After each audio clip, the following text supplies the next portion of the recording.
Hey folks, Dan Clayton here, Salt City Hoops. We're going to try something a little different this week for the playbook section of the Salt City 7.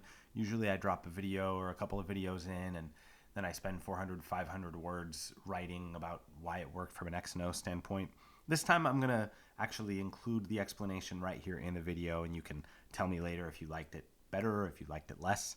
What we're going to look at specifically here is Utah's ability to attack the zone when they played Miami last week.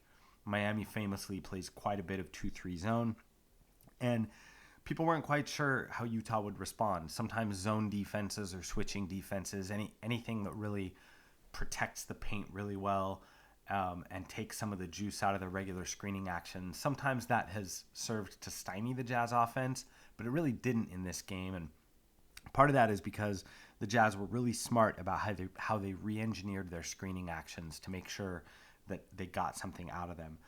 It's really a misconception that you can't screen against a zone defense. You absolutely can. And in fact, if you understand and you take time to prepare for how the helping schemes differ in man-to-man versus a zone defense, you can really get some very easy stuff. And this play is a great example, actually. So this whole play takes about a second to develop in game time. Let's watch it. So why does that work? Well, it works because, first of all, you have Jordan Clarkson here running towards the Gobert screen. He wants the defender to believe that he's going to go around this Gobert screen into the corner, which is a common play for the Jazz on a baseline out-of-bounds play and a common play around the NBA. But what he does is he's actually going to hang a left turn and set a pick here on Derrick Jones Jr. because now Bogey can come over to this spot here at the angle right, and there's really nobody to show on that screen. Remember, Derrick Jones isn't guarding Clarkson here. If this were a man-on-man screen, then you would expect Clarkson's man to show on Bogey while the players recover or decide if they're switching. But there's no screeners man. These guys, Jimmy and Jones, they're just guarding areas of the floor. So if Clarkson can keep Jones from getting to that area of the floor for just a minute, Bogey's going to get a clean look, and that's exactly what happens. So that one's a quick hitter. That one's pretty simple. Let's look at another one. All right, one more example of a screening play against the zone. And this little action here, I love it. The Jazz do this a lot against 2-3 zones. They'll have two screeners come up and set simultaneous screens at the top. Now, a lot of NBA teams will set double screens up high against a 2-3 zone, but usually they'll set a staggered screen going the same direction. So they'd have Bogey here and Clarkson over here, or Clarkson here and Bogey over here on this side of Robinson, so that Mitchell can go one of those two ways. What they do here is they both set inside screens for the ball, which basically pries a door open and gives Mitchell the option to just carve straight through the middle of that 2-3 zone and get to the middle of the floor. The only problem here is that Duncan Robinson realizes that's what they're doing, so he slips under it.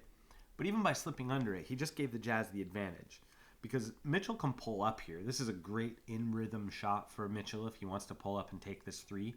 Or he can wait a second because he realizes that pretty soon Bogey's going to be sitting right on top of one of those seams. And the whole purpose of screening actions and ball movement against a zone is you're trying to create a seam that then you can attack and you can send players down to really compromise that zone. So Bogey doesn't attack the seam originally because he knows he's a shooting threat, so he knows that Robinson is going to lunge out at him. As soon as Robinson lands with both of his feet down, you can see he's got flat feet here, so Bogey's going to go now. Now Bogey dribbles. He does something great here. He actually does this on most of his drives. As soon as he gets around Robinson, watch how he puts his left shoulder back in front. He kind of leans back in. I wish this is something that I wish Mitchell would pick up from him and other Jazz drivers. Sometimes Mitchell drives and tries to avoid the contact or lean away from contact. Bogey says, no, bring it on. I want to get my shoulder in there because if I get my shoulder in there, now I've sealed the defender behind me and I know that Robinson can't recover and get back in front without fouling me. So he gets into the teeth of the defense. This is where Rudy Gobert's gravity matters because Iggy he's doing a pretty good job cutting off the passing lanes here and zone covering these two on the top side. So Bogey doesn't have that angle, but if you noticed, While Bogey was driving, watch Gobert now. As soon as Bogey starts his drive, Gobert slips in between. He slips in front of Jimmy. So now Bam has to stay back and help on Gobert. He knows that Jimmy has lost the angle to Gobert. So now Bogey's just playing a waiting game. He's just seeing, is Bam going to come to me? If so, I'm throwing the lob. If he doesn't come to me, I've got the floater. And ultimately, Bam doesn't come, or at least he doesn't come until it's too late. So Bogey hits the easy bucket. The other thing the Jazz did really well is they ran against the zone. You like to run against zones because if you can catch them before they've really set up their half-court defense, a lot of the times assignments are unclear at that point. Remember, these guys aren't out there right now with a specific assignment of, oh, I'm supposed to stop that guy. So in transition, what they're going to try to do is they're going to try to stop the ball, and then they're going to try to settle into their half-court defense. But if you can create an advantage and attack before they have a chance to get settled in, you can score a lot of points that way, and the Jazz tried to do that. So first of all, you see Miami run a pick and roll, but this whole play starts with a great read for Joe Ingles. This isn't actually Joe Ingles' help right here. Normally the Jazz would bring help from this corner on a pick and roll, but Miami knows their helping scheme, so they've specifically run a pick and roll play with an empty weak side corner so that there's nobody to come in and show on the Olynyk roll. Except guess what? Joe Ingles is smart. He's recognized that that's what they're trying to do. He knows that the play is going to Olynyk, so he'll just step right in front of that pass. Now the Jazz are off to the races. Now again, nobody right now is guarding Joe Ingles specifically. They're all just stopping the ball. Jay Crowder does a great job getting in front of Joe, but nobody's guarding him. Nobody's out there saying, oh, I got to stop Moutier. I've got to stop Jordan Clarkson. And because of that, that's why when the ball goes to Moutier, you see three guys pack the paint. They're just in panic mode right now. So they're just trying to stop the ball. Nobody's guarding with a specific player or assignment in mind, and that's why you have Clarkson out here pretty open, you have Joe still open, and you have Niang open. So Moutier gives it to Niang. Niang could have shot that. That's a really clean look. He probably should have shot that. But instead, he realizes, hey, let's keep it going. Takes a dribble in, realizes nobody is anywhere near Joe Ingles. Jay Crowder does something smart here. He's helping on the big now.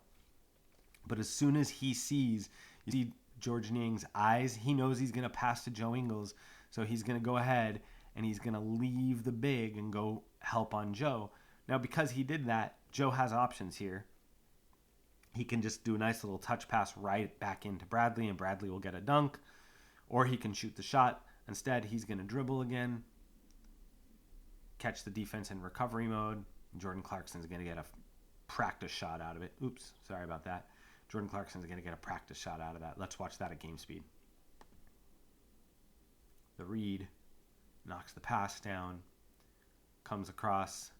Moutier gets into the teeth of the defense. Niang gets into the teeth of the defense. Ingles gets into the teeth of the defense. And Clarkson knocks one down. Let's just do one more because this one is a great example of both of the principles we're talking about here. Attacking a zone defense early and attacking it with screens. So Jordan Clarkson's going to come across. And right here, you see Joe Ingles already doing the mental math, right? He's figured out how the floor is balanced or imbalanced. And he's signaling and telling Jordan Clarkson, hey, I've got a screen for you. In fact, this is kind of funny. Here in a second, you got everybody pointing. You got Jimmy Butler directing traffic. You got Bam saying, hey, I'm going to stop ball. You go over there. You got Joe signaling for the screen. You've got Duncan Robinson over here pointing. So everybody's saying, everybody's trying to figure out what's going to happen here in transition. But this is a really simple play where Joe just recognizes, again, if I set a simple drag screen in transition, nobody's going to show on that Clarkson screen. Now, you could argue maybe it's Jimmy's job here, maybe to treat this like a zone possession and to treat himself like that second guy in the 2-3 zone and to stay here on Clarkson and help on that and let someone else pick up Gobert as he rolls behind. You could make that argument, but nobody does because guys are confused. Some guys are playing this like a zone possession and some guys are playing it like transition defense and they're just trying to get back and stop the ball. And because of that miscommunication, this is how open Clarkson is when he gets up. Bam actually does a solid contest here, but the ball's already out of Jordan Clarkson's hand before it really matters. Let's check it out. The signaling, the screen, the step back, the celebration. Great job by the Jazz attacking the zone defense of Miami with screens, with early offense, and with a lot of smart basketball. This has been the playbook section of the Salt City 7 for saltcityhoops.com.